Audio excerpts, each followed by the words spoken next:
മറ്റൊന്ന് അവിടെ പണ്ട് കാലത്തുണ്ടാക്കി ആളുകൾ ധരിച്ചിരുന്ന ഒരു തരം ഷൂസ് ഉണ്ട്.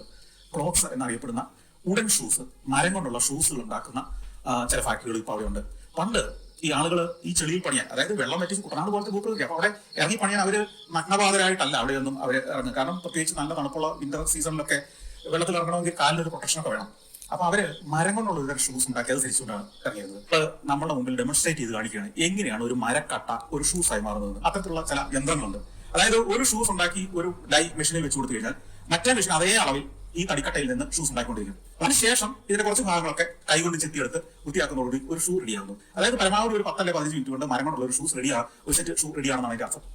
അപ്പൊ അത് ഉണ്ടാക്കി ഇത് ഡെമോൺസ്ട്രേറ്റ് ചെയ്യുന്ന കലാകാരൻ സത്യത്തിൽ അയാൾ ഒരു രസികനാണ്. ഒത്തിരി തമാശകളൊക്കെ പറഞ്ഞ് വളരെ ആകർഷകമായിട്ട് അവതരിപ്പിക്കുകയാണ് ചെയ്യുന്നത്.